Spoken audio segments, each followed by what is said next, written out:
आओ मित्रों, आज આપણે એક નવો ટોપિક પ્રકાશીય ઘટના વિવર્તન વિશે સવિસ્તર અભ્યાસ કરવો છે। મિત્રો, નવી વાત છે, બરાબર અહીં એકાગ્રતા રાખજો, સતત બરાબર ધ્યાન આપવું, નાની નાની બાબતો સમજતા જાઓ, શરતો યાદ રાખતા જાઓ। વ્યતિકરણ અને વિવર્તન વચ્ચે સામ્યતા અને તફાવત બરાબર તો જ સમજાશે। જેમ વ્યતિકરણમાં આપણે એમ કીધું કે વ્યતિકરણ એટલે શું, તો કે કોઈ બિંદુ પાસે બે કે તેથી વધારે તરંગો આપાત થાય તે બિંદુ પાસે જોવા મળતી ભૌતિક અસર। એવી રીતે ઉપર છેલ્લું વિવર્તન એટલે શું એમ કહેવું હોય તો એમ કહેશું કે અડચણની ધાર પાસે કોઈ તરંગ ગતિ કરતું હોય, એક તરંગ ગતિ કરતા કરતા પછી ધ્વનિનું તરંગ હોય, કોઈ દ્રવ્ય તરંગ હોય, પ્રકાશનું તરંગ હોય, પાણીમાં પ્રસરતા તરંગો હોય, કોઈ પણ તરંગ હોય, આ તરંગ ગતિ કરતા કરતા કરતા એના રસ્તામાં કોઈ અવરોધ, કોઈ અડચણ આવે તો અડચણની ધાર પાસેથી વાંકું વળે છે, આ ઘટનાને વિવર્તન કહે છે। આમ ઉપર છેલ્લું આપણે ભણવાની શરૂઆત આમ કરી શકીએ। તમારી સામે મિત્રો એક આકૃતિ બતાવી છે। આ આકૃતિ એને આપણે રિપલ ટેન્ક કહેશું। રિપલ ટેન્ક એટલે શું, તો કે એક પાણીની ટાંકી કે જેનું તળિયું કાચનું હોય, ચારેય બાજુ લાકડાની હોય, એને ચારેય બાજુ પરથી ટીંગાડી શકાય ઉપર, એવી કંઈક રચના છે। એ પાત્રમાં ભરેલા પાણીને આપણે ઉપરથી જોઈ રહ્યા છીએ। આ દૂધિયા કલર છે, બ્લુ કલર છે, એ મીણના બ્લોક અથવા લાકડાના બ્લોક છે, ફ્લેક્સિબલ છે। આ સ્મોલ ડી લખેલ છે, એને આપણે સ્લીટની પહોળાઈ કહેશું। એ આપણે પ્લસ માઇનસ કરી શકીએ છીએ। આ મીણના બ્લોકને નજીક નજીક લાવીને આ સ્લીટની પહોળાઈ ઘટાડી શકીએ છીએ, દૂર લઈ જઈને વધારી શકીએ છીએ। આવી એક રચના છે, એમાં પાણી ભરેલું છે। અહીં આ લાકડાની એક સુરેખ પટ્ટી છે।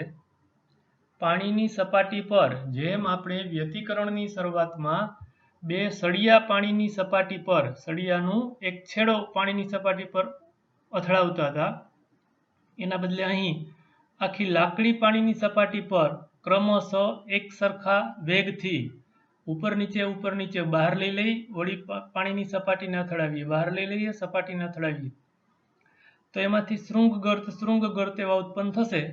અહીં તમને આ રીતે બતાવ્યું છે કે આ બે શૃંગ અથવા બે ગર્ત વચ્ચેનું માત્ર શૃંગ અથવા ગર્ત જ બતાવ્યા છે। તો આ સમતલ તરંગ આમ પ્રસરતા પ્રસરતા પ્રસરતા જ્યારે આ સ્લીટ પર આપાત થયું ત્યારે આ સ્લીટની ધાર પાસેથી તેમજ આ ધાર પાસેથી તરંગ વાંકું વળે છે। જુઓ મિત્રો, આ ડાબી બાજુ જે સંપૂર્ણ સમતલ તરંગ હતું એ અહીં આમ થોડા વાંકા વળેલા બતાવ્યા છે, અહીં થોડા વધુ વાંકા વળેલા બતાવ્યા છે। આ વાંકા વળવાની ઘટના બની એને આપણે વિવર્તન કહીએ છીએ।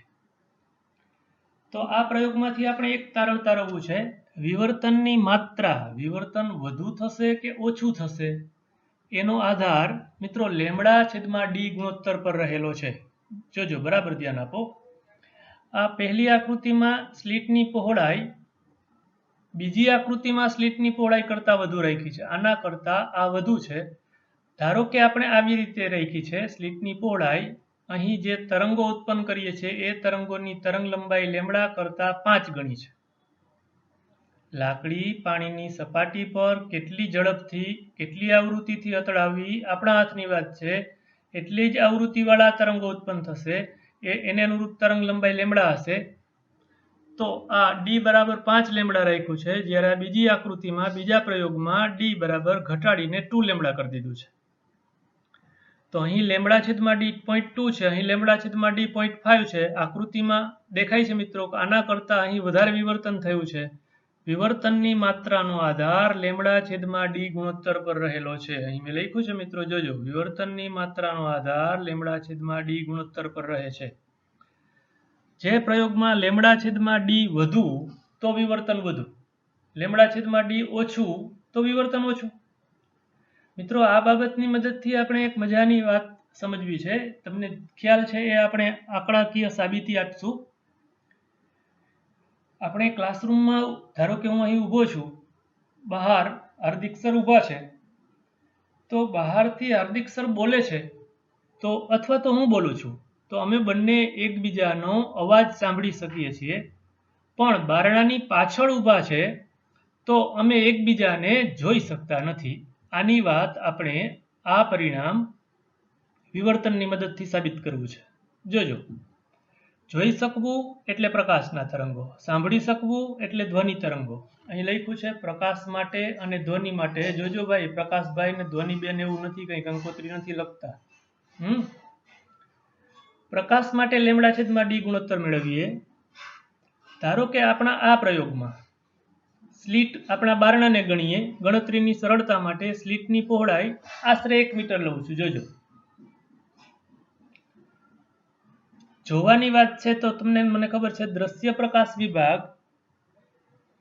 પ્રકાશ વિભાગ એટલે 4000 એંગસ્ટ્રોમ થી 8000 એંગસ્ટ્રોમ. ધારો કે હું અત્યારે 6000 એંગસ્ટ્રોમ લઉં છું તો શું થશે? λ/d 6000 એંગસ્ટ્રોમ એટલે 6 × 10⁻⁷ મીટર.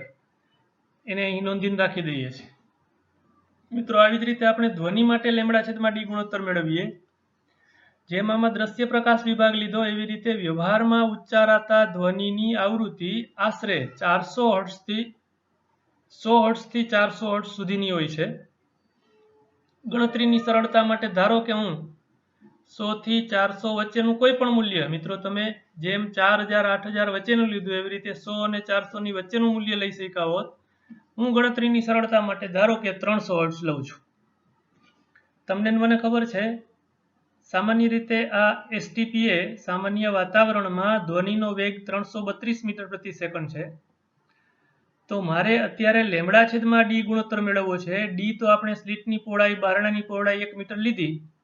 લેમડા ગણવું છે વેગ v બરાબર f લેમડાની મદદથી. તો મિત્રો તમે જોઈ શકશો વેગ v = f લેમડા, માટે લેમડા = v/f એટલે લેમડા લગભગ 1 થયો. 332/300 લગભગ 1. ડી તો 1 છે જ, તો λ/d ગુણોત્તર 1 થયો. જોજો મિત્રો, ધ્વનિ તરંગોને અનુરૂપ આપણા ઉદાહરણમાં λ/d ગુણોત્તર 1, જ્યારે આ ખૂબ નાનો 10⁻⁷ ના ક્રમનો. આમ પ્રકાશ માટે λ/d ગુણોત્તર નાનો, λ/d ગુણોત્તર નાનો તો વિવર્તન ઓછું. એટલે બહાર હાર્દિક સર રાડું પડતા હોય તો એનો ધ્વનિ સાંભળી શકાય છે, પણ એને જોઈ શકાતા નથી. આપણે ઉદાહરણ લીધું એ પ્રકાશના તરંગો. દ્રશ્ય પ્રકાશ વિભાગ માટે મિત્રો કે જેની તરંગ લંબાઈ 6000 એંગસ્ટ્રોમ લીધી આપણે, એનું વિવર્તન બહુ ઓછું થાય છે. બાકી તમને મને ખબર છે વધુ તરંગ લંબાઈવાળા તરંગો લઈએ તો એનું વિવર્તન પણ થશે જ. એ પ્રકાશ તરંગોનું વિવર્તન થશે, પણ અત્યારે આપણે દ્રશ્ય પ્રકાશ તરંગની વાત કરી. આમ બારણાની પાછળ ઊભેલી કોઈ વ્યક્તિનો અવાજ સાંભળી શકાય છે, પણ એને જોઈ શકતા નથી. મિત્રો, આ વાત તમારી ટેક્સ્ટબુકમાં નથી લીધી, પણ આપણે વિવર્તનને સારી રીતે સમજવા માટે ઉપયોગી થશે.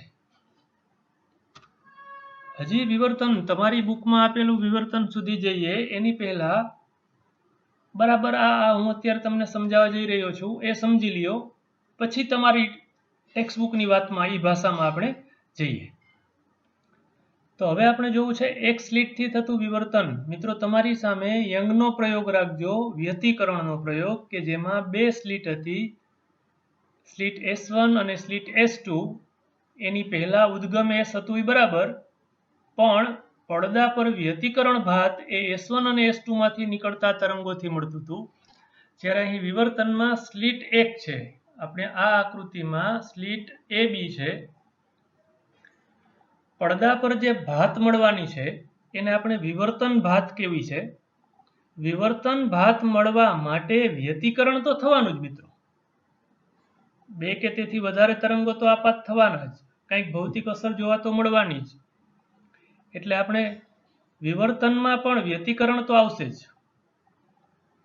વિવર્તનને આપણે આવા 3 ભાગમાં સમજવું છે: મધ્યસ્થ અધિકતમ, પ્રથમ ન્યૂનતમ અને પ્રથમ અધિકતમ. મિત્રો, સતત અહીં બરાબર તમારા ધ્યાનને કેન્દ્રિત કરજો તો જ સમજાશે, અને સમજાઈ જાય તો મજા આવી જશે. જો અત્યારે હું તમને આ સ્લાઇડમાં જે ભણાવી રહ્યો છું એ બરાબર સમજાઈ જાય તો આના પછીની વાત કે જે તમારી ટેક્સ્ટબુકની જ વાત છે એ તો જ સમજાશે. એના માટે આ તમારે સમજવું પડશે. મિત્રો હું આવી કંઈક વાત લેવાનો છું. અહીં આ પહેલી આકૃતિમાં સ્લિટની પહોળાઈ એ બી ને આપણે સ્મોલ એ વડે દર્શાવવાના છે. વ્યતિકરણમાં બે સ્લિટ વચ્ચેનું અંતર સ્મોલ ડી હતું. અહીં આપણે સ્લિટની પહોળાઈ એક સ્લિટ વડે થતું વિવર્તન સમજી રહ્યા છીએ. સ્લિટ એ બી છે તમારી સામે, સ્લિટનું મધ્યબિંદુ ઓ છે. અહીંથી આવતું આ સમતલ તરંગ અગ્ર સ્લિટ એ બી પર આપાત થાય છે. એટલે તમને મને ખબર પડે કે આખા સમતલ તરંગમાંથી એ બી જેટલા ભાગ જ બહાર નીકળશે. એટલે મિત્રો વિવર્તનની બીજી એક વ્યાખ્યા આવી આપવામાં આવે છે, તરંગ અગ્રના મર્યાદિત ભાગથી નીપજતી અસરને વિવર્તન કહે છે. ગ્રીમાલ્ડી નામના વૈજ્ઞાનિકે આવી વ્યાખ્યા આપી હતી. હા, તો આ સમતલ તરંગ અગ્ર આગળ વધતા વધતા વધતા અહીં સ્લિટ પર આવ્યું એટલે આપણે જાણીએ છીએ મિત્રો સ્લિટ પરનો આ તરંગ અગ્ર અહીં પહોંચ્યો એટલે હવે એમ બોલું હું કે તરંગ અગ્ર પરનો દરેક કણ મિત્રો આ જ વાત આ આકૃતિમાં આવીને જુઓ તો આ એલ થી માંડીને એન સુધીનો દરેક કણ સ્વયં સ્વતંત્ર ગૌણ ઉદ્ગમ તરીકે વર્તી પોતાનામાંથી ગોળાકાર ગૌણ તરંગોનું ઉત્સર્જન કરશે. મિત્રો આ એ ઓ બી તેમજ આ વચ્ચેના દરેક બિંદુ પાસેથી તરંગોનું ઉત્સર્જન થશે. આ સ્લિટ એ બી ને નાના નાના અનેક વિભાગોમાં આપણે કલ્પવી છે, જાણે કે આ બધા જ બિંદુવત ઉદ્ગમ છે. એ બધા બિંદુવત ઉદ્ગમમાંથી મેં અહીં 3 બતાવેલા છે. આ 3માંથી દરેક દિશામાં તરંગ ઉત્સર્જાતું હશે. જોજો મિત્રો, આને હું બોલી સ્લિટના સમતલને લંબ દિશામાં ઉત્સર્જાય છે. આમાં આ છે ડોટેડ લાઇન એ સ્લિટના સમતલને લંબ રૂપે છે. એની સાથે આ થીટાંશના ખૂણે ઉત્સર્જાયેલા તરંગો લીધા છે. આ ત્રણેય થીટાંશના ખૂણે ઉત્સર્જાયેલા તરંગો લીધા છે. આમાં એના કરતાંય વધુ વાંકા વળેલા તરંગો લીધા છે. આ પહેલી આકૃતિમાં રહેલા સ્લિટના સમતલને લંબ દિશા છે. એની સાથે બીજી આકૃતિમાં થીટા છે, એના કરતાંય આ થીટા ડેશ વધુ છે. તો પહેલા આપણે સમજવું છે આ પડદા પરના P0 બિંદુ પાસે કે જે સ્લિટના લંબ દ્વિભાજક પર આવેલું બિંદુ છે, ત્યાં સહાયક વ્યતિકરણના કારણે મધ્યસ્થ અધિકતમ રચાશે. આ વાત આપણે સમજવી છે. મિત્રો બરાબર ધ્યાન આપો. એ માંથી નીકળી લેન્સ પર આપાત થાય છે અને P0 પાસે પહોંચે છે. બી માંથી નીકળી લેન્સ પર આપાત થઈ લેન્સમાંથી નિર્ગમન થઈ અને P0 પાસે પહોંચે છે. એવી જ રીતે O માંથી નીકળીને લેન્સમાંથી પસાર થઈને P0 પાસે પહોંચે છે. હું તમને પૂછું કે આ ત્રણેય વચ્ચે પથ સમાન છે, આ ત્રણેયનો પથ સમાન છે, તો તમને એમ લાગે કે ના ભાઈ, એ P0 અને બી P0 સમાન છે, પણ O P0 એનાથી નાનો છે. અર્થાત તમને પથ તફાવત દેખાય છે. આ જે પથ તફાવત છે મિત્રો એ ભૌમિતિક પથ તફાવત છે. ગુજરાતીમાં ફૂટપટ્ટી મૂકીને માપીએ એ થી લેન્સ સુધી, લેન્સથી P0 સુધી, O થી લેન્સ સુધી, લેન્સથી P0 સુધી, તો આ બંને અંતરો સમાન નથી. પણ મિત્રો મારે અહીં સમજાવવું છે તમને કે પ્રકાશીય પથ તફાવત શૂન્ય છે. એ માંથી, O માંથી કે બી માંથી, નીચેની આકૃતિમાં બોલું તો L માંથી, M1 માંથી, M2 માંથી, M માંથી કે N માંથી સ્લિટ પરના કોઈ પણ બિંદુમાંથી ઉત્સર્જાતું તરંગ આ બિંદુ પર આપાત થાય છે, P0 પાસે પહોંચે છે, ત્યાં સુધીનો પથ તફાવત સરખો છે. એ વાત આપણે સમજવી છે. મિત્રો એને હું બોલીશ એ પથ તફાવતને આપણે પ્રકાશીય પથ તફાવત કહીશું.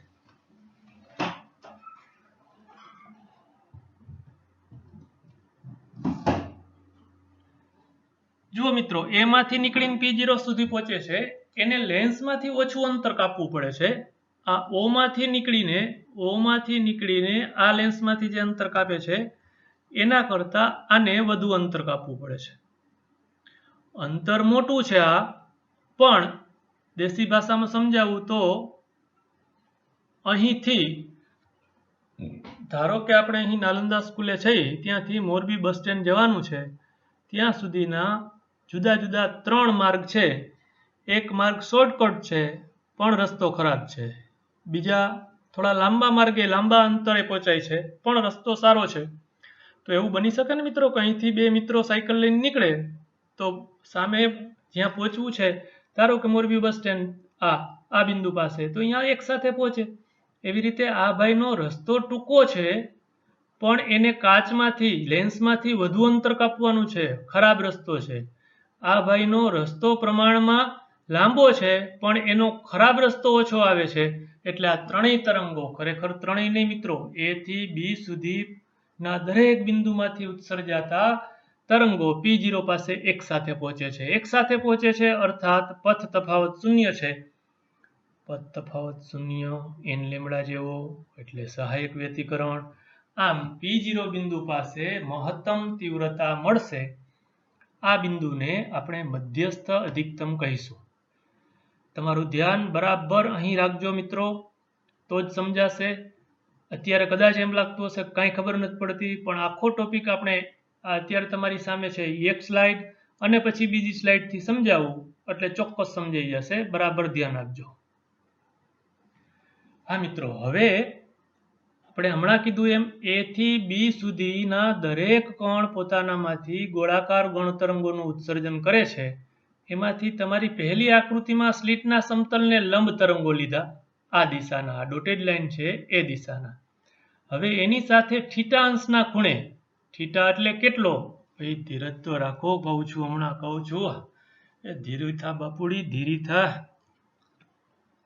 તો આ XP0 સાથે આ XP1 એટલો ખૂણો બનાવે કે જેથી આ BM, આ આકૃતિમાં BM, આ આકૃતિમાં આપણે હમણાં આના પછી કહેશું NQ, એ લેમ્બડા જેટલું થાય. નો ખબર પડી, પાછા આવી જાય. મિત્રો, સ્લિટના સમતલને લંબ દિશા સાથે જેમ વધુ વાંકા વળેલા કિરણો લેશું એમ આ થીટા વધતો જશે. પહેલા તમને આ દેખાવું જોઈએ. હવે તમને એમ પૂછું કે એ માંથી નીકળીને P1 પાસે પહોંચે, બી માંથી નીકળીને P1 પાસે પહોંચે, તો દેખીતી રીતે આ માર્ગ કરતા AP1 કરતા BP1 મોટો માર્ગ છે, એ પથ મોટો છે.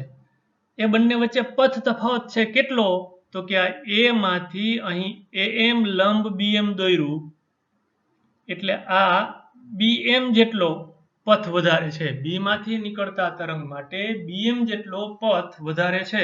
એટલે એમ બોલાય કે એ માંથી નીકળીને P1 પાસે પહોંચે, બી માંથી નીકળીને P1 પાસે પહોંચે, એ બંને વચ્ચે BM જેટલો પથ તફાવત છે. તો આ BM લેમ્બડા બંનેને એટલા વાંકા વળેલા છે. સ્લિટના સમતલને લંબ દિશા સાથે થીટા કેટલો રાખવો, ગમે એટલો મેળવી શકાય, 0 થી 90 સુધીનો કાંઈ પણ હોય, એમાંથી કેટલો લેવો, તો કે તમારી આકૃતિમાં આ BM લેમ્બડા બને એટલા વાંકા વળેલા કિરણો આપણે આ લીધા છે. ફરીથી જોજો. તો હવે મારે તમને સમજાવવું છે કે P1 બિંદુ પાસે પ્રથમ ન્યૂનતમ રચાશે.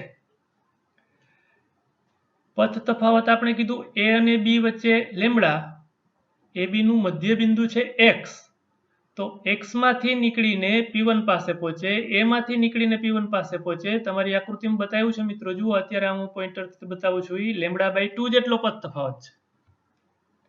સાંભળજો, આકૃતિમાંથી જોઈને તમે કયો મિત્રો, A માંથી નીકળીને P1 પાસે પહોંચે, A માંથી નીકળીને P1 પાસે પહોંચે, X માંથી નીકળીને P1 પાસે પહોંચે, એ બંને વચ્ચે પથ તફાવત કેટલો, λ/2. ભાઈ λ/2 એટલે તો તમને યાદ આવ્યું n+1/2 લેમ્બડા જેવું. 1 λ/2, 3 λ/2, 5 λ/2. જો આવો પથ તફાવત હોય તો વિનાશક વ્યતિકરણ છે ને યાદ, વિનાશક વ્યતિકરણની શરત. હા, તો પછી A માંથી નીકળતું તરંગ અને X માંથી નીકળતું તરંગ P1 પાસે વિનાશક વ્યતિકરણ રચશે. શું કામ? પથ તફાવત λ/2 થયો એટલે ભાઈ. એવી જ રીતે હું X અને B માંથી નીકળતા તરંગો લઉં તો એ બંને વચ્ચે પણ પથ તફાવત λ/2 છે. મિત્રો, આ જ વાત અહીં જરા નજર નાખતા જાઓ. હમણાં આના પછીના આ વિવર્તનમાં જ, આના પછીની સ્લાઇડમાં વધુ સારું પડશે, વધુ સારું સમજાશે.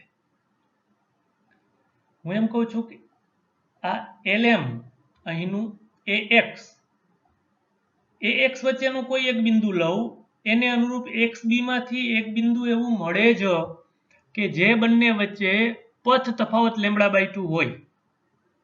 તો એ બંને વચ્ચે મજા આવી. જુઓ મિત્રો, આ વાત આ આકૃતિમાં સમજવાનો પ્રયત્ન કરો. પહેલા મેં તમને એમ કીધું કે એલ અને એમ એ બંને વચ્ચે પથ તફાવત λ/2 છે. પછી એમ કીધું કે આ એમ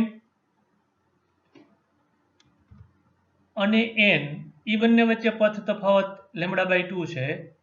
હવે એમ કહું છું કે આ LM નું મધ્યબિંદુ M1 અને MN નું મધ્યબિંદુ M2 હોય, એ વાત અહીં એમ કહું છું કે AX નું મધ્યબિંદુ અને XB નું મધ્યબિંદુ, તો એ બંને વચ્ચે કડા તફાવત λ/2 થશે. મિત્રો, મધ્યબિંદુ એક નહીં, AX માંથી કોઈ પણ એક બિંદુ લ્યો તો XB માંથી બીજું એવું બિંદુ મળે જ, એની જોડ એવી મળે જ કે એ બંને વચ્ચે પથ તફાવત λ/2 થાય.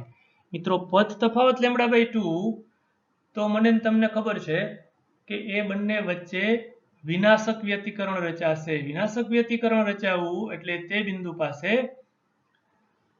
તીવ્રતા ન્યૂનતમ થવી. એને આપણે નામ આપશું મિત્રો પ્રથમ ન્યૂનતમ. મેં આ સ્લિટના સમતલને લંબ ઉર્ધ્વ દિશામાં લીધું, એના બદલે નીચે લીધા હોત તો આટલા જ અંતરે અહીં P1' લખ્યું છે ત્યાં પણ પ્રથમ ન્યૂનતમ મળત. હમણાં આપણે અહીં વિવર્તન ભાત દોરશું એટલે વધુ પાકો આઈડિયા આવશે. હવે આની શરત તારવી લઈએ મિત્રો. જુઓ, આ ખૂણો થીટા છે તો ભૂમિતિ પરથી આ ખૂણો પણ થીટા થશે. હું એમાં સાઇન થીટા લાગુ પાડું છું તો sine theta equal to XY/AX, સામેની બાજુ છેદમાં કર્ણ. સામેની બાજુ આપણે λ/2 લીધું છે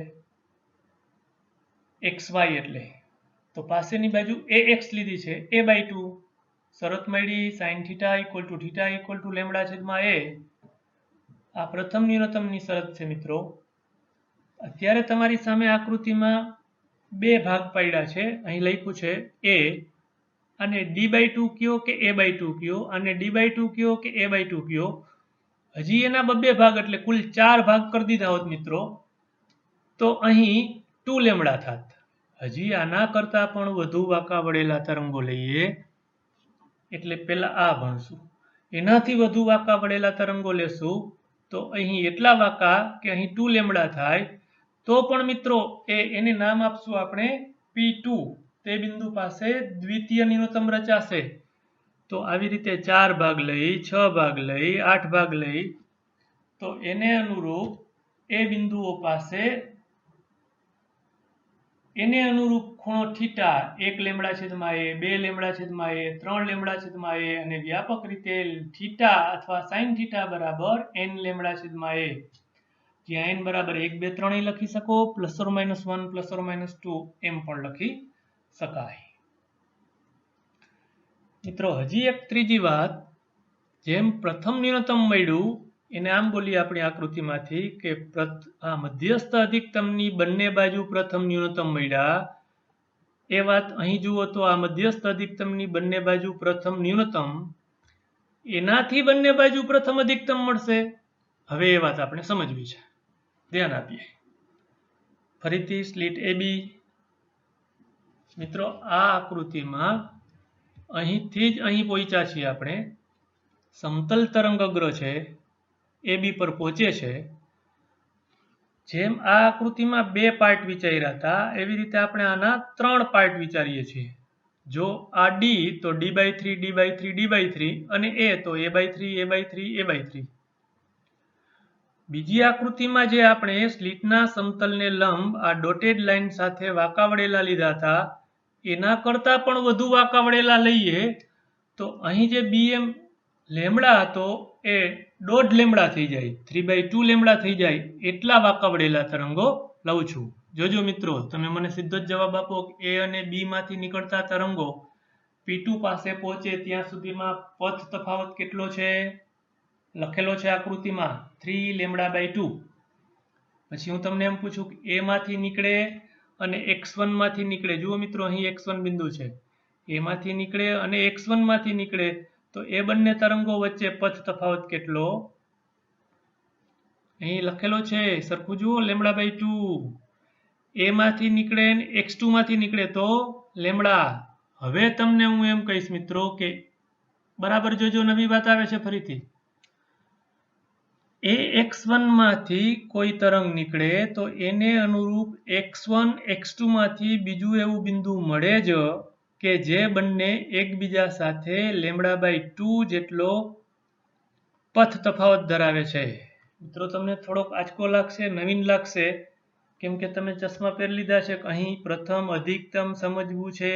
તમે નક્કી કરી લીધું કે અધિકતમ એટલે સહાયક વ્યતિકરણ. નહીં, એવું નહીં. જોજો અહીં હું એમ બોલું છું કે ax1 વિભાગ અને x1 x2 વિભાગ P2 પાસે, પડદા પરના P2 બિંદુ પાસે વિનાશક વ્યતિકરણ રચાય છે. તમને એમ થાય તો પછી અધિકતમ નામ કેમ આપ્યું? ફરીથી સાંભળો તો ખરા ભાઈ, ધીરો થા.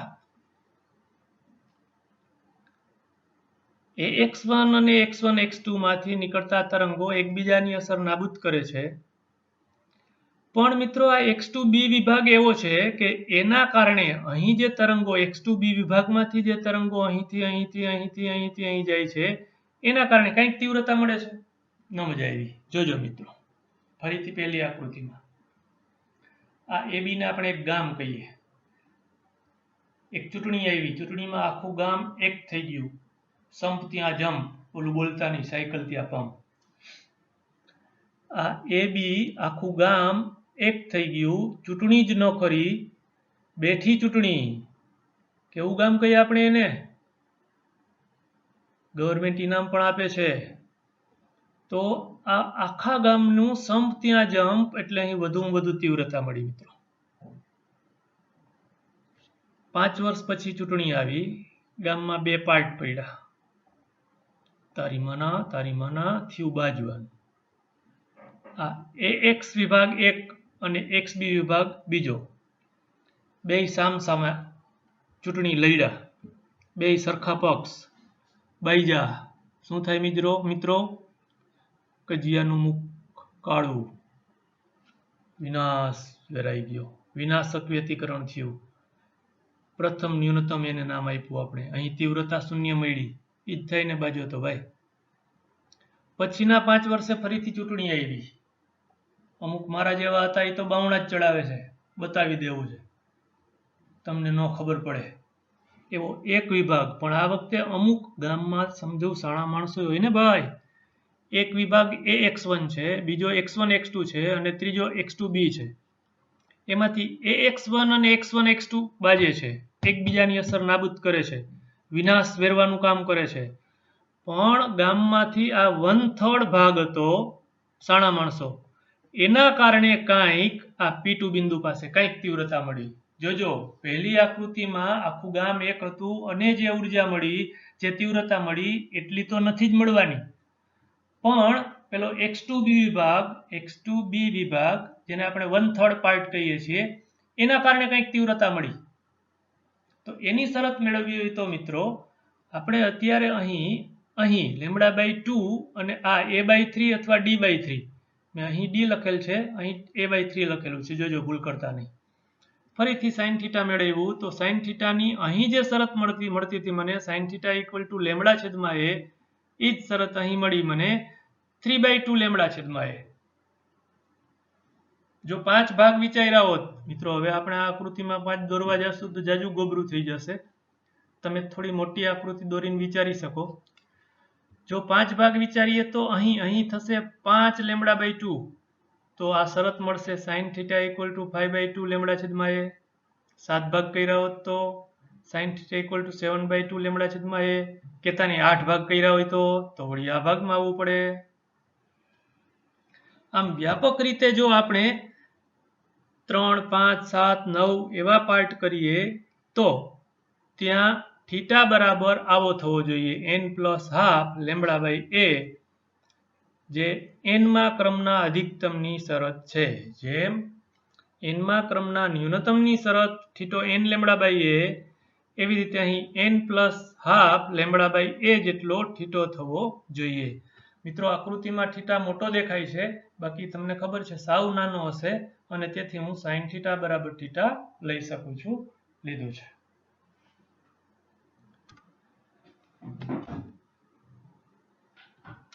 એનાથી આગળની વાત આપણે ભણવી છે મિત્રો, તમારી ટેક્સ્ટબુકમાં જે ભાષામાં જે ક્રમમાં આપ્યું છે એ વાત હવે હું તમને આગળની વાત સમજ્યા પછી આમાં ટપ્પો પડશે. છતાંય આમાં મેં અમુક આકૃતિ મારી રીતે દોરી છે, અમુક બીજી આકૃતિ લીધી છે અને અમુક તમારી આકૃતિ ટેક્સ્ટબુકમાં હોય એ જ લીધી છે.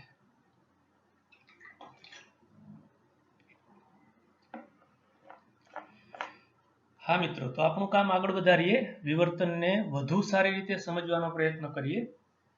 વાત એની એ જ આવશે મિત્રો, મધ્યસ્થ અધિકતમ, પ્રથમ ક્રમના ન્યૂનતમ અને પ્રથમ ક્રમના અધિકતમ. વ્યાપક કરશું તો એનમા ક્રમના ન્યૂનતમ અને એનમા ક્રમના અધિકતમ માટેની શરતો. વિવર્તન તમારે જોવું હોય મિત્રો તો જોઈ શકાય. આપણા ઘરે બહારથી તડકો પ્રકાશ આવતો હોય એવું બહારનું બારણું સહેજ ખુલ્લું રાખો મિત્રો. આખું બારણું ખુલ્લું હશે તો તમને આ દેખાશે નહીં. સહેજ ખુલ્લું રાખશો તો ત્યાં તમને જેમ વ્યતિકરણમાં પ્રકાશિત અપ્રકાશિત એવા પટ્ટાઓ થતા હતા, ઉર્જાની વહેંચણી થતી હતી, એવી વહેંચણી તમે જોઈ શકશો. કોઈ અપારદર્શક વસ્તુનો પડછાયો પડતો હોય તમારા ઘરમાં, ગમે ત્યાં જોજો મિત્રો, આ વાત થોડી ઘણી અસર તો જોવા મળશે જ. તો એ વસ્તુનો પડછાયો પડે છે, એ પડછાયાની ધાર તીક્ષ્ણ હોવાના બદલે જ્યાં પડછાયો પડે છે ત્યાં આવો તીવ્રતાની વહેંચણી પ્રકાશિત અપ્રકાશિત પટ્ટા જેવું દેખાય છે. આ વિવર્તનના કારણે છે મિત્રો. આ વિવર્તનના કારણે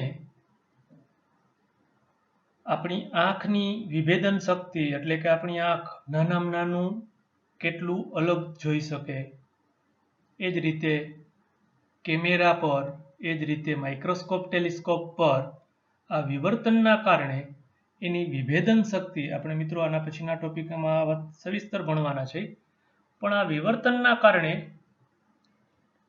એની વિભેદન શક્તિ પર મર્યાદા આવે છે. એવું વિવર્તન આપણે અત્યારે સમજવું છે.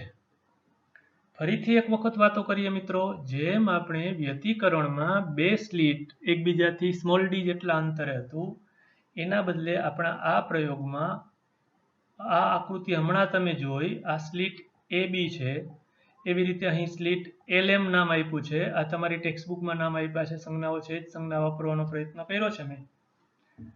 અને એ જ વાત મિત્રો, આ આકૃતિ તમને તમારી ટેક્સ્ટબુકમાં આપેલી છે.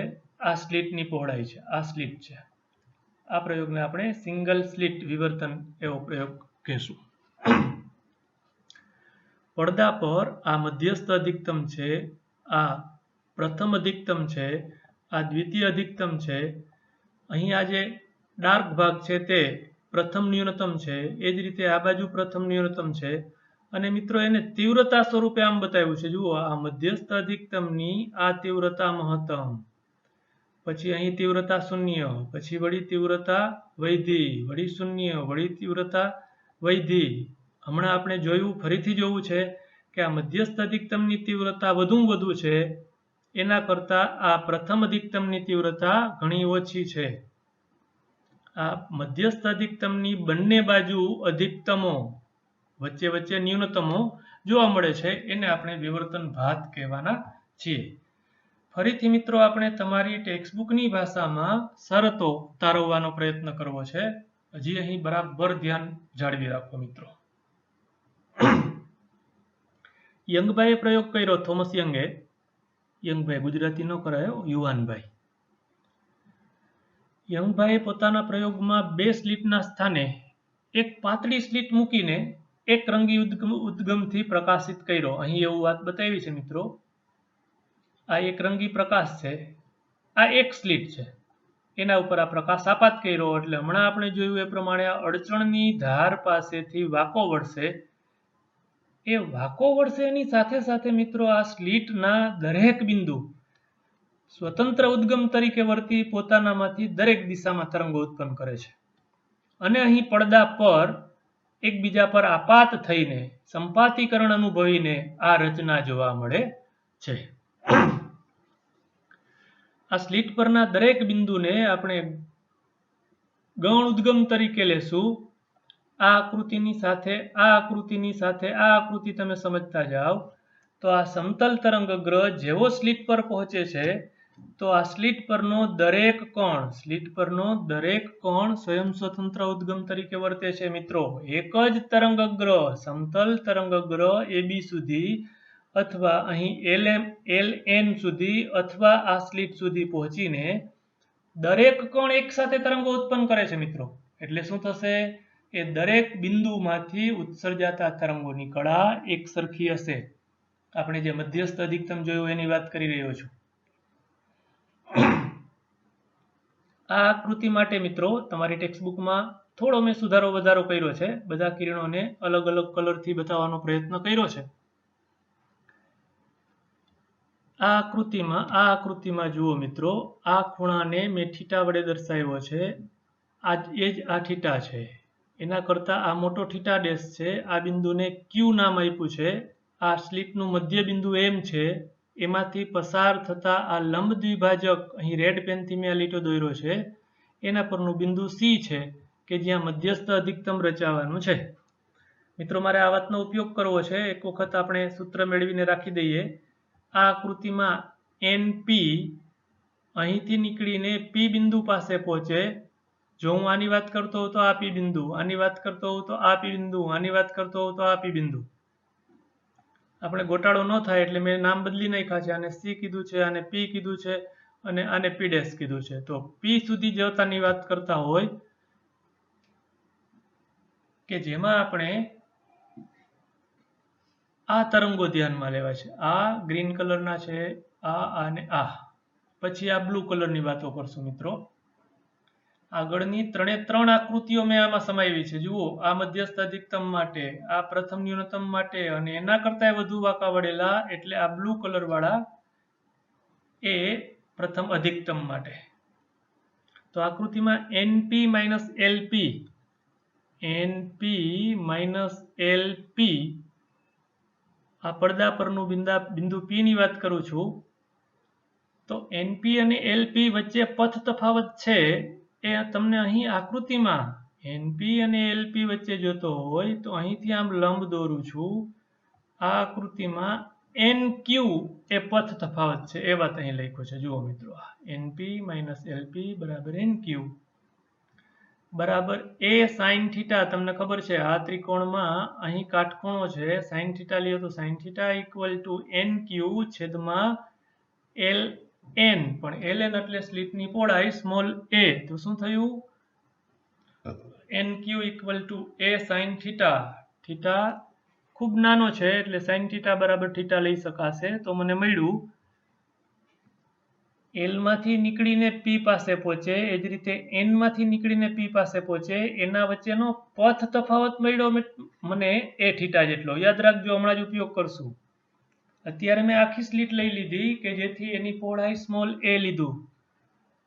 હમણાં આ આકૃતિમાં AX1 લીધું હતું તો D/3 કહેતા હતા. એવી રીતે મિત્રો અહીં હું જો વ્યાપક રીતે M1 અને M2 બિંદુ લઉં કે એની વચ્ચેનું અંતર y કહું, વ્યાપક રીતે y, તો એને વાત તમે લઈ શકશો કે M1 માંથી નીકળીને P પાસે પહોંચે, M2 માંથી નીકળીને P પાસે પહોંચે તો એ બંને વચ્ચે પથ તફાવત કેટલો થશે?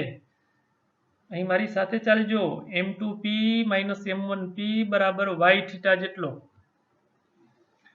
હવે આપણે આ કાચો મસાલો તૈયાર કરી લીધો છે એનો ઉપયોગ કરીશું. પડદા પર રચાતા મધ્યસ્થ અધિકતમ. હવે હું ફરીથી આ વાત સમજાવવા જઈ રહ્યો છું તમારી ટેક્સ્ટબુકની ભાષામાં. આ બિંદુ પાસે મધ્યસ્થ અધિકતમ રચાવાનું છે તે.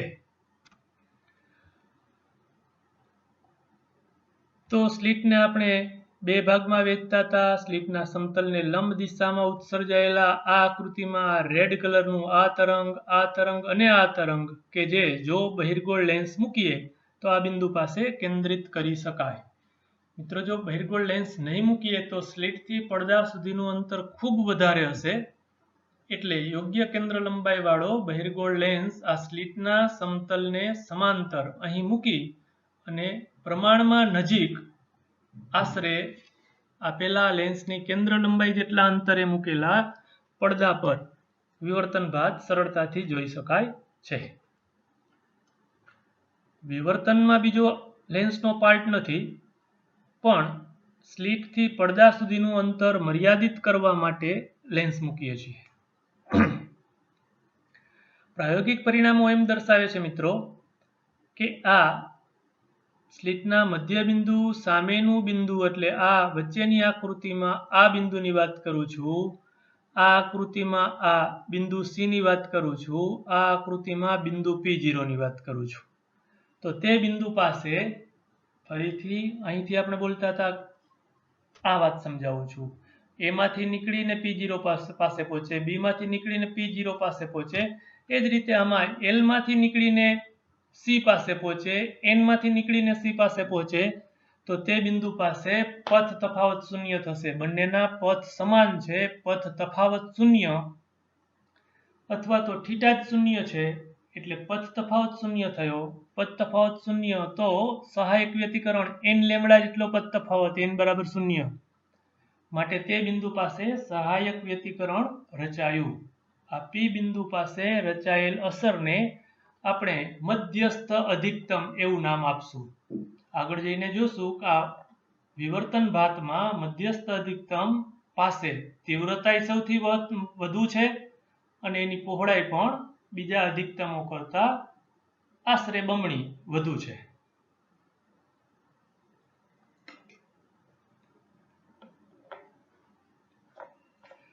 હા મિત્રો, એ જ રીતે આપણે પ્રથમ ક્રમના ન્યૂનતમ અને પ્રથમ ક્રમના અધિકતમની વાત સમજીએ. જો આગળની વાત તમે બરાબર સમજાવો તો તમને યાદ હોવું જોઈએ કે હું હવે આ વાત કરવા જઈ રહ્યો છું. પ્રથમ ન્યૂનતમ કે જેથી પડદા પરના બિંદુ પાસે પહોંચતા બે તરંગો વચ્ચે આ પથ તફાવત લેમ્બડા થાય, અહીં xy λ/2 થાય, એવી વાત આપણે અહીં ધ્યાનમાં લેવી છે.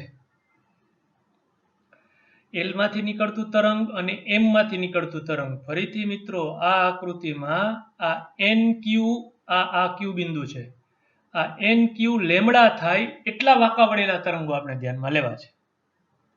એને શરતના સ્વરૂપમાં આમ લખશું આપણે કે જો થીટા n λ/a થાય, બરાબર ધ્યાન આપો, હમણાં જ આપણે સમજી જશું. આગળની વાત સમજ્યા જે રીતે તે જ પરિણામ પાસે પહોંચશું.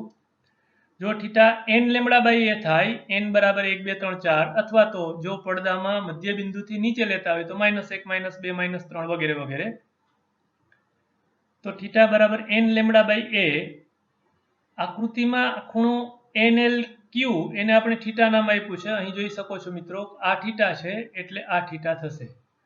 તો શું થશે? NQ ઇક્વલ ટુ આપણે એટલા વાંકા વળેલા તરંગો ધ્યાનમાં લીધા કે જેથી NQ લેમ્બડા થાય. તો શું થયું મિત્રો? sin theta equal to lambda છેદમાં a. જુઓ આ ત્રિકોણમાં ત્રિકોણ LQ પાસે કાટખૂણો LQN માં આ ખૂણો થીટા છે, તો sin થીટા ઇક્વલ ટુ આને કીધું λ/2, આને કીધું a, સોરી આ NQ ને કીધું છે લેમ્બડા. મિત્રો અહીં તમને દોરેલો પણ દેખાય છે આ લેમ્બડા. એ જ વાત આ NQ બરાબર લેમ્બડા. જો આ NQ બરાબર લેમ્બડા તો આ ત્રિકોણ LQN માં sin થીટા સામેની બાજુ લેમ્બડા છેદમાં પાસેની બાજુ આ સ્લિટની પહોળાઈ LN ને સ્મોલ a વડે દર્શાવીએ. હું અહીં પહોંચ્યો મિત્રો. sin થીટા અથવા થીટા બરાબર લેમ્બડા છેદમાં a. આ જ વાત આપણે સ્લિટના બે ભાગ કરીને સમજ્યા. તો અહીં પથ તફાવત કેટલો થાય મિત્રો? sin થીટા આ પથ તફાવત જેમ લેમ્બડા, અહીં λ/2, એ વાત અહીં તમને પાક્કી દેખાય છે. જુઓ દોરેલું પણ છે, આ અડધું તરંગ ખાલી શૃંગ દોર્યું છે. તો sin થીટા ઇક્વલ ટુ λ/2 છેદમાં a/2, સ્લિટનું અડધું થઈ જશે ને ભાઈ, a/2, એટલે શરત તો આ જ મળશે, sin theta equal to lambda છેદમાં a.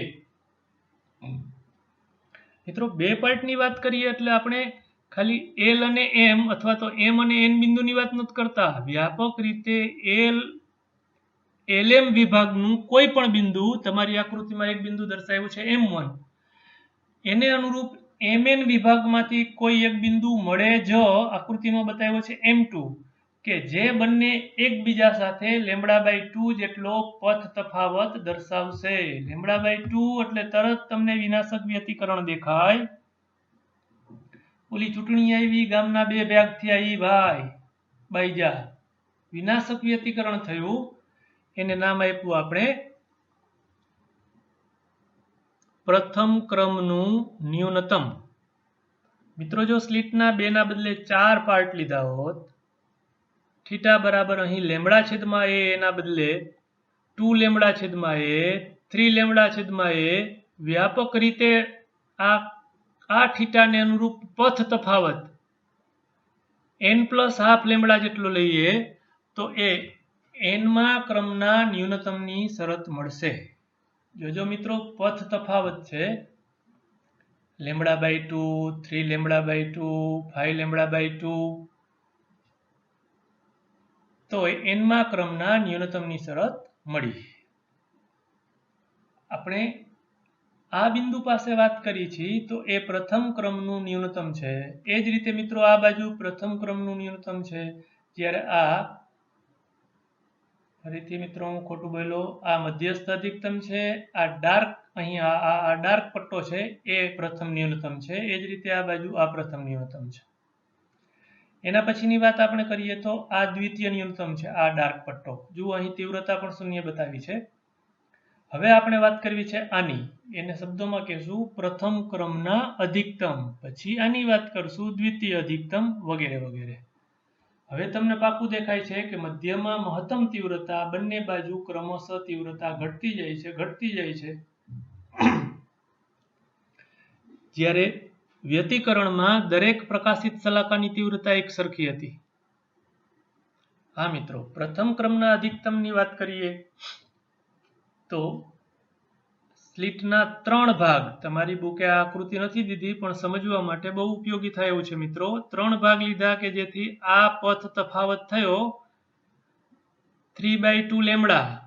આપણે ખૂણો શોધવો હોય તો sin થીટા = સામેની બાજુ 3/2 લેમ્બડા છેદમાં સ્લિટની પહોળાઈ a. એ અહીં લખ્યો છે. જુઓ મિત્રો, sin થીટા બરાબર થીટા = 3/2 લેમ્બડા છેદમાં a. અહીં એ કર્ણ સ્વરૂપે લીધો મિત્રો. m પાસે કાટખૂણો છે, આ આકૃતિમાં m પાસે કાટખૂણો છે, એની સામેની બાજુ છે. આ 3 પાર્ટ મેં આમાં 3 પાર્ટ નથી બતાવ્યા, પણ આ સ્લિટના સમતલને લંબ, એની સાથે થીટા ખૂણે, એના કરતાંય વધુ અંશના ખૂણે આ બતાવ્યા છે. જુઓ, આ એટલે તમારી આકૃતિનું આ p' બિંદુ, અહીંનું આ p2 બિંદુ, આ આકૃતિનું આ બિંદુ. તો પથ તફાવત કેટલો થાય? 2/3 a થીટા. વાત અહીં આપણે સમજાતા મિત્રો શરૂઆતમાં. જો બે વચ્ચેનું અંતર y તો પથ તફાવત y થીટા. બે વચ્ચેનું અંતર, આ બે વચ્ચેનું અંતર a/3 તો પથ તફાવત કેટલો? આટલો 2/3 a થીટા. થીટાની કિંમત અહીંથી મૂકી દઉં તો 2/3 a × 3/2 લેમ્બડા a છેદમાં a વધશે લેમ્બડા.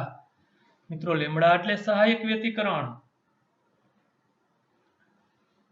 કોના કોના વચ્ચે થયું આ સહાયક વ્યતિકરણ ભાઈ?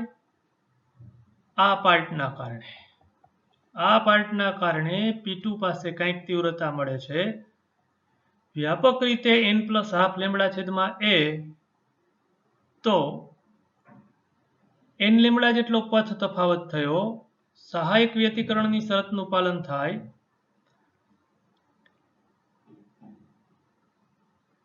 આપણે હમણાં સમજ્યા મિત્રો કે મધ્યસ્થ અધિકતમ પાસે, આ બિંદુ પાસે આ આખી સ્લિટના કારણે તીવ્રતા મળતી હતી.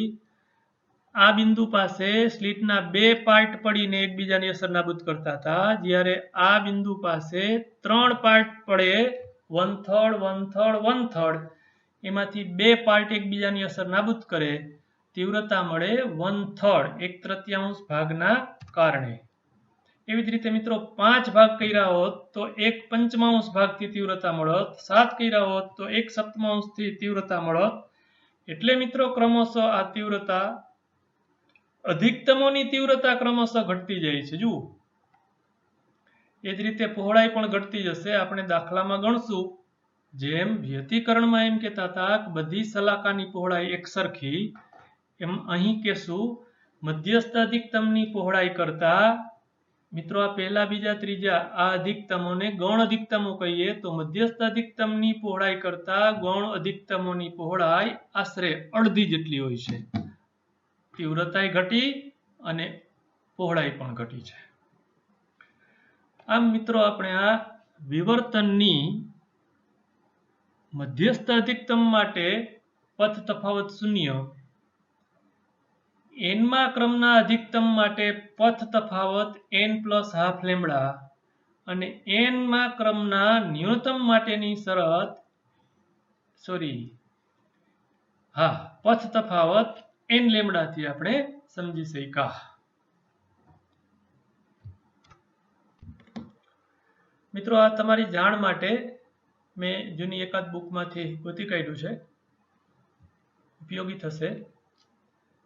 જેમ આપણે વ્યતિકરણમાં બતાવતા હતા એવી રીતે વિવર્તનમાં આ તીવ્રતા આ મધ્ય બિંદુ છે, બંને બાજુ જતા ક્રમશઃ આ પ્રથમ અધિકતમ કહેવાય, આ મુખ્ય મધ્યસ્થ અધિકતમ કહેવાય, આ બાજુનું આ પ્રથમ અધિકતમ કહેવાય, આ P1 છે એ પ્રથમ ન્યૂનતમ છે. એને અનુરૂપ ઉપર અહીં તમને તીવ્રતા બતાવી છે મિત્રો, કઈ મહત્તમ તીવ્રતા છે, ઘટતા ઘટતા ઘટતા ઘટતા અહીં શૂન્ય થઈ જાય છે, વળી વધતા વધતા વધતા અહીં મહત્તમ થાય છે, ઘટતા ઘટતા ઘટતા અહીં શૂન્ય થાય છે. એ જ વાત તમને અહીં આપણે હમણાં સમજ્યા એ વાત અહીં રજૂ કર્યું છે. અહીં માત્ર આ 2θ ને આપણે કેવું છે મધ્યસ્થ અધિકતમની કોણીય પહોળાઈ.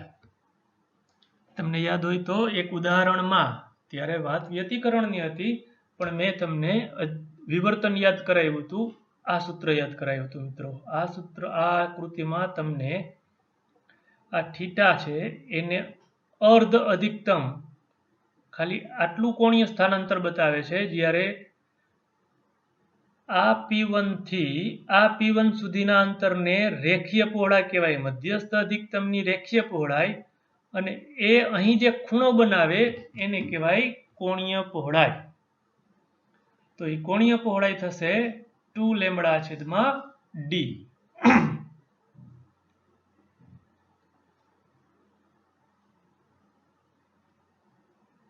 આ વાતો સ્પષ્ટ આપણે ભણ્યા, ફરીથી યાદ કરી લઈએ. મધ્યસ્થ અધિકતમની પહોળાઈ તેમજ તીવ્રતા મહત્તમ છે. દરેક ન્યૂનતમની તીવ્રતા શૂન્ય એક સરખી છે, જેને આપણે અહીં કાળા પટ્ટા વડે દર્શાવ્યું છે તે.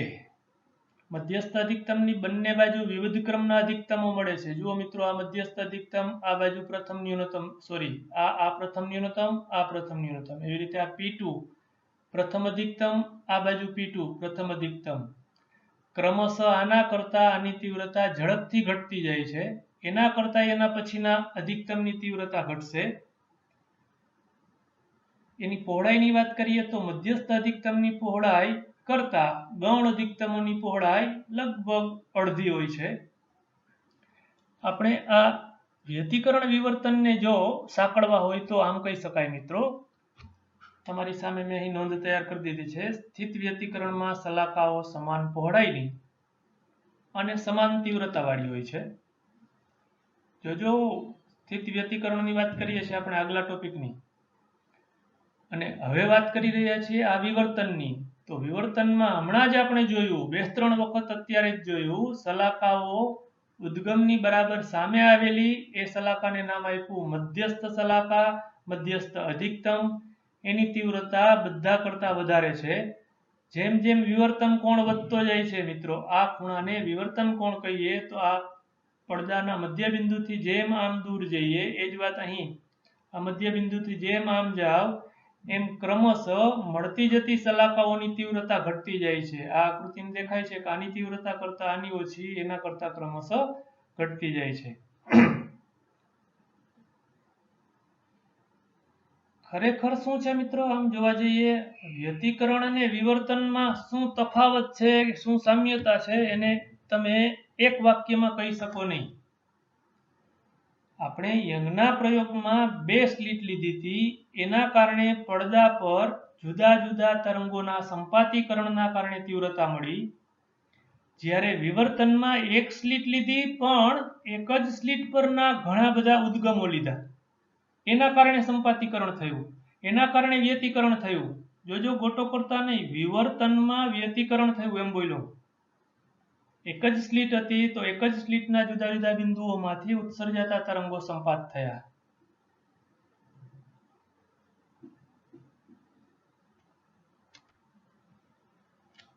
હા મિત્રો, આ વાત તમારી ટેક્સ્ટબુકે આ રિચાર્ડ ફિનમનના મતે જે વાત લખી છે એ આ વાત બતાવે છે કે વ્યતિકરણ અને વિવર્તન બે સાથે થાય છે. આપણે અત્યારે હમણાં જે વિવર્તનનો અભ્યાસ કર્યો એમાં વ્યતિકરણ તો થયું જ મિત્રો. એને અલગ અથવા તો સામ્યતા આ રીતે દર્શાવી શકીએ. પાક્કો તમે મેં હમણાં કીધું એમ એક વાક્યમાં કહી શકો નહીં. આ ફિનમનભાઈ કહે છે એવી રીતે જ્યારે બહુ થોડા ઉદ્ગમોની દખલની વાત હોય, દાખલા તરીકે આપણે વાત લીધી થોમસ યંગનો પ્રયોગ, વ્યતિકરણ માટેનો પ્રયોગ, તો એમાં S1 S2 બે અહીંયા જે બતાવ્યા છે એ આ થોમસ યંગના પ્રયોગની ભૌમિતિક રેખાકૃતિ છે મિત્રો. આ પડદો છે GG', આ સ્લિટ AB છે, સ્લિટ S1 અને સ્લિટ S2 ની વચ્ચેનું અંતર સ્મોલ d છે. આ સ્લિટના લંબ દ્વિભાજક પર આવેલું બિંદુ O છે. અહીં મધ્યસ્થ પ્રકાશિત શલાકા રચાતી હતી. તો અહીં આપણે એમ કેવું છે કે જ્યારે બહુ થોડા ઉદ્ગમો, જો આપણે આ પ્રયોગની વાત કરીએ તો બે ઉદ્ગમો, તો વ્યતિકરણ થાય છે એમ કેવું સારું. અને જો સંખ્યાબદ્ધ ઉદ્ગમો હોય, હમણાં જ આપણે આ જ આકૃતિથી વિવર્તનનો અભ્યાસ કર્યો, આ LMN, આ બધા જ બિંદુઓ ઉદ્ગમો હોય, સંખ્યાબદ્ધ ઉદ્ગમ હોય, તો એના પરિણામને સમજવા માટે એને આપણે વિવર્તન શબ્દના ઉપયોગથી વધુ સારું સમજી શકશું. મિત્રો, તમને આ આકૃતિ આપી છે કે જેમાં વ્યતિકરણ અને વિવર્તન બંને બતાવ્યા છે. જુઓ, આ આકૃતિનું જે એન્વોલપ છે, અત્યારે હું આ તમને બતાવી રહ્યો છું, તે એ વિવર્તન ભાતનું મધ્યસ્થ અધિકતમ છે. એની અંદર જે આ નાની નાની શલાકાઓ, નાની નાની તીવ્રતાઓ બતાવી છે મિત્રો, એ વ્યતિકરણ શલાકાઓ છે. આ એક મધ્યસ્થ અધિકતમમાં એક કરતા વધુ વ્યતિકરણ શલાકાઓ સમાયેલી બતાવી છે. આ વાતને તમારી બુક આવું કંઈક વાક્ય લખે છે, દરેક સ્લિટ અથવા છિદ્રને કારણે, મિત્રો આ S1 S2 ને આપણે છિદ્ર તરીકે લીધું હતું, તો દરેક સ્લિટ અથવા છિદ્રને કારણે મળતા એક સ્લિટ વિવર્તનના સંપાતીકરણના કારણે બે સ્લિટથી મળતા વ્યતિકરણના કારણે પડદા પર ભાત જોવા મળે છે. એટલે એની અંદર બંને છે મિત્રો, વ્યતિકરણ છે અને વિવર્તન પણ છે. હવે આ એન્વોલોપ એટલે આપણે વિવર્તન તીવ્રતા કીધી, એની અંદર જે આ વ્યતિકરણની તીવ્રતાઓ છે એ કેટલી શલાકાઓ હશે આ વાત. વિવર્તન ટોચમાં રહેલ વ્યતિકરણની શલાકાઓની સંખ્યા D/A ગુણોત્તર પર રહેલો છે મિત્રો. સંજ્ઞામાં જોજો, ભૂલ કરતા નહીં, તમને યાદ હોવું જોઈએ. આ સ્મોલ d એટલે આ યંગના પ્રયોગમાં S1 S2 ઉદ્ગમ અથવા સ્લિટ વચ્ચેનું અંતર, અને સ્મોલ a એટલે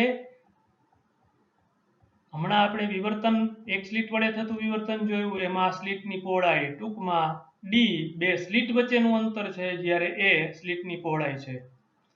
આ સ્મોલ a ના ખૂબ નાના મૂલ્ય માટે વિવર્તન ભાત ખૂબ જ સપાટ બને છે. મિત્રો, તમે ભણી ગયા, આ આકૃતિ બતાવવા કહેવા માંગે છે મિત્રો. અહીં પણ આપણે કીધું હતું કે d ના ખૂબ નાના મૂલ્ય માટે આ વ્યતિકરણ શલાકાઓ, હવે એને હું વિવર્તન શલાકાઓ બોલું છું, એકબીજાને ખૂબ સપાટ બને છે. ફરીથી અહીં આવી જઈએ મિત્રો. હા, છેલ્લી વાત આમાં આપણે લેવી છે. આ S1 અને S2 યંગના બે સ્લિટના પ્રયોગમાં જો આ S1 અને S2 પૈકી કોઈ એક સ્લિટ બંધ કરી દીધી હોય, તમારી આ આકૃતિમાં મેં અહીં આ સ્લિટ S1 બંધ કરી છે, તો અહીંથી S માંથી ઉત્સર્જાતો પ્રકાશ માત્ર આ સ્લિટમાંથી પસાર થઈને, જોજો વિવર્તન ભાત છે મિત્રો, અહીં વ્યતિકરણમાં એક સ્લિટ બંધ કરી દીધી તો અહીં વિવર્તન જોઈ શકાય. એવી જ રીતે આ સ્લિટ બંધ કરી દઉં, S2 બંધ કરી દઉં, તો આ SS1 રેખા પર અહીં મધ્યસ્થ અધિકતમ રચાય, એની બંને બાજુ ન્યૂનતમો રચાય. ટૂંકમાં આને આપણે એમ કહીશું મિત્રો કે આ આખી પેટર્ન ખરેખર જો બે સ્લિટ હોય તો આવું થતું હતું મિત્રો. મધ્યસ્થ અધિકતમ સ્લિટના લંબ દ્વિભાજક પર પડદાના મધ્ય બિંદુ પાસે, એવી રીતે અહીં આ ઓ બિંદુ પાસે, અહીં જો બંને સ્લિટ ઓપન હોત તો આ ટપકું કર્યું છે તે બિંદુ પાસે મધ્યસ્થ અધિકતમ રચાત, પણ એક સ્લિટ બંધ કરી દીધી તો આખી પેટર્ન, આખી વિવર્તન ભાત જુઓ નીચે તરફ સરકે છે, એમ કહેવાય નીચે તરફ શિફ્ટ થયું. અહીં જો નીચેની સ્લિટ બંધ કરી દીધી તો મધ્યસ્થ અધિકતમ જે આ બિંદુ પાસે હતું ત્યાંથી આ બિંદુ પાસે ઉપર તરફ સ્થાનાંતરિત થયું, એને આપણે શિફ્ટ કહેશું. આટલું શિફ્ટ થાય છે.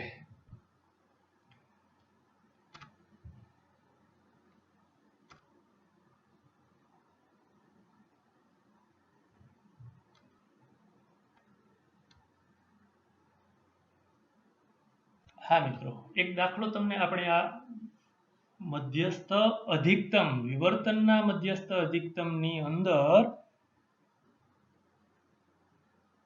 વ્યતિકરણની સલાખાઓ કેટલી સંખ્યામાં છે એ વાત આપણે હમણાં કરી. એની સાથે જ તમને ઉદાહરણ 5 આપ્યું છે તો જોઈ લઈએ.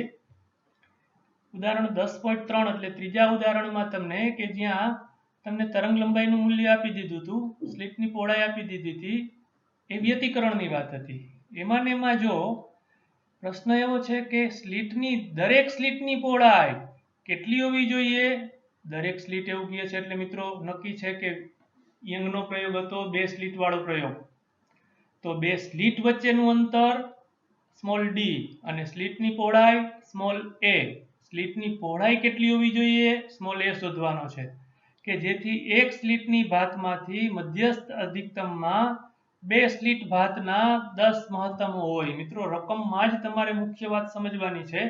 રકમમાંથી આ મેં લખ્યું છે એ વાત તમને સમજાવવી જોઈએ. રકમમાં જે આપ્યું છે એને આમ વાત સમજાવવી જોઈએ કે વ્યતિકરણ સલાખાઓમાં જેટલી પહોળાઈમાં 10 સલાખા આવે છે એટલી જ પહોળાઈમાં વિવર્તન ભાતની એક મધ્યસ્થ અધિકતમ આવે છે.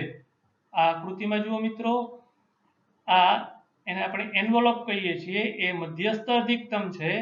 એની અંદર આ ગૌણ અધિકતમો બતાવ્યા છે એ વ્યતિકરણના છે. આપણા દાખલા પ્રમાણે, આમાં ગણતા નહીં પણ આપણા દાખલા પ્રમાણે આ 10 પ્રકાશિત સલાખાઓ અને આ એક એન્વોલપ, એને મેં અહીં શબ્દોમાં આમ લખ્યું છે. આખા દાખલાનું હાર છે મિત્રો કે વ્યતિકરણ સલાખાઓમાં 10 સલાખાની જેટલી પહોળાઈ છે એટલી જ વિવર્તન ભાતના મધ્યસ્થ અધિકતમની પહોળાઈ છે. એ બંને સમાન થાય છે. બાકી તો મિત્રો હમણાં જ આપણે આ બંને સૂત્રો મેળવ્યા છે. મધ્યસ્થ વિવર્તનમાં મધ્યસ્થ અધિકતમની પહોળાઈ તો કે 2 લેમ્બડા ડી છેદમાં એ ભૂલ કરતા નહીં, અને વ્યતિકરણમાં મધ્યસ્થ અધિકતમની પહોળાઈ એટલે લેમ્બડા ડી છેદમાં ડી. આ સ્મોલ ડી એટલે 2 સ્લિટ વચ્ચેનું અંતર, સ્મોલ એ એટલે સ્લિટની પહોળાઈ. મિત્રો આપેલી કિંમતો અહીં મૂકી દેશું એટલે આપણે પૂછ્યું છે સ્લિટની પહોળાઈ એ મળશે. અને આજની છેલ્લી વાત, થોડો હાઈડો થાય છે, થોડો જાજો સમય થાય છે, કટકે જોજો મિત્રો, પણ સરસ મજાનું સમજતા જાજો, સમજીને આગળ વધજો. આપણે વાત આવી ગઈ છે પણ છતાંય ટેક્સ્ટબુકમાં જે મુદ્દાઓ તારવીને આપ્યા છે એને એકવાર નજર નાખી લઈએ. વ્યતિકરણ ભાત અને એક સ્લિટ વિવર્તન ભાત વચ્ચેની સરખામણી અને તફાવત. આમ તો આ બધા જ મુદ્દાઓ આપણા ધ્યાનમાં આવી ગયા છે, આપણે અત્યારે જોઈ લીધું છે. આ બંને આકૃતિઓ પણ આપણે દોરી ચૂક્યા છે. આ આકૃતિ તમારી સામે ત્રીજી વખત આવે છે મિત્રો. આ S1 S2 બે સ્લિટ છે અથવા બે ઉદ્ગમો છે. આ સ્લિટના સમતલને લંબ દ્વિભાજક પરનું બિંદુ એ કે જ્યાં આપણે મધ્યસ્થ અધિકતમ વ્યતિકરણ છે એટલે બોલીએ એને પ્રકાશિત સલાખા, મધ્યસ્થ પ્રકાશિત સલાખા, એની આજુબાજુ બંને બાજુ સમાન તીવ્રતાવાળી સલાખાઓ અને શૂન્ય તીવ્રતાવાળી વિનાશક સલાખાઓ બતાવેલી છે.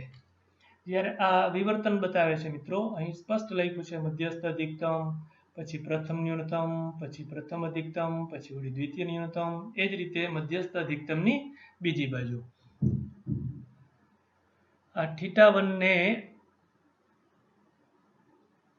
અહીંથી પ્રથમ ન્યૂનતમથી બીજા પ્રથમ ન્યૂનતમ એને કહેશું આપણે મધ્યસ્થ અધિકતમની રેખીય પહોળાઈ, એને અનુરૂપ ખૂણો હમણાં આપણે 2θ કહેતા હતા, આ આકૃતિમાં 2θ1 થશે.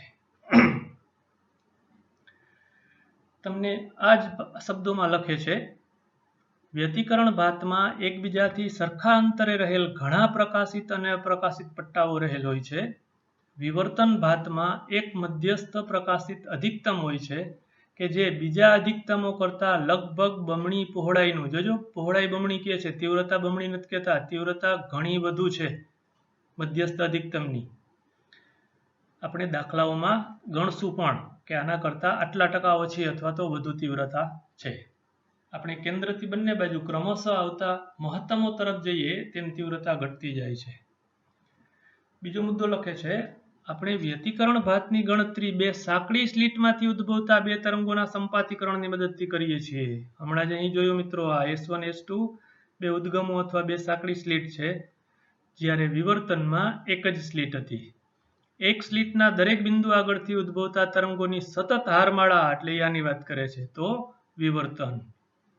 સ્મોલ એ પહોળાઈની એક સ્લીટ માટે વ્યતિકરણ ભાતમાં પ્રથમ શૂન્ય એ લેમડા છેદમાં એ જેટલા કોણે, હમણાં આપણે ગણતરી કરીને બતાવ્યું, આ જ લેમડા છેદમાં એ કોણે એ અંતરે છૂટી પાડેલ બે પાતળી સ્લીટ હોય તો એ વાત થઈ વ્યતિકરણની, તો મહત્તમ તીવ્રતા મળે છે, શૂન્ય નહીં. આમ જોવા જઈએ તો બંનેની શરતો બદલાઈ ગઈ. મધ્યસ્થ અધિકતમની હતી, અધિકતમની એ વિનાશક વ્યતિકરણની શરતો થઈ. સરખી નોંધજો. હમણાં આપણે કીધું એ વાત કે સ્લીટથી પડદા પર રચાતી ડિઝાઇન મેળવવા માટે પડદો ખૂબ દૂર મૂકવો જોઈએ, એના બદલે યોગ્ય કેન્દ્ર લંબાઈવાળો બહિર્ગોળ લેન્સ સ્લીટના સમતલને સમાંતર મૂકી અને પ્રમાણમાં નજીક લગભગ આપેલા બહિર્ગોળ લેન્સની કેન્દ્ર લંબાઈ જેટલા અંતરે મેળવી શકાય છે. તો હું આ આકૃતિમાં લખી શકું θ1 = x1/d.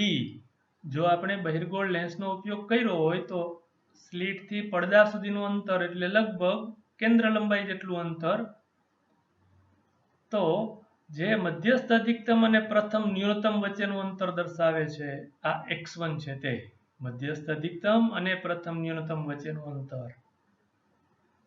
તો શું થયું? x1 = θ1f. આ અંતર શું શબ્દોમાં?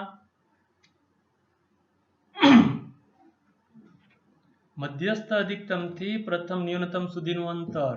અને જો હું આ બંને પ્રથમ ન્યૂનતમ વચ્ચેનું અંતર લઉં, શરૂઆતમાં જ કીધું, ફરીથી કહું, તો એ 2x1 થાય. આ x1 નું બમણું કરી દઈએ તો આ 2f લેમ્બડા a નું બમણું 2f લેમ્બડા/a. ઓકે મિત્રો, ફરીથી કહું, એક સાથે બધું જ ન કરી શકો તો કટકે કટકે કરજો. જરૂર લાગે તો 2-3 વખત જોજો. એ દરમિયાન જરૂર પડે તો મને ફોન કરજો. પણ આખો વિવર્તન બરાબર આખો ટોપિક સમજાઈ જવો જોઈએ. એ જ રીતે વ્યતિકરણ વિવર્તનની સામ્યતા તેમજ તફાવત બરાબર સમજાવવો જોઈએ. બસ આજ આટલું જ. આગળ આપણે હજી એક વિવર્તનનો ટોપિક ભણવાનો છે અને પછી વિવર્તનના કારણે માઇક્રોસ્કોપ તેમજ ટેલિસ્કોપની વિભેદન શક્તિ પર મર્યાદા આવે છે, આ વાત જોશું.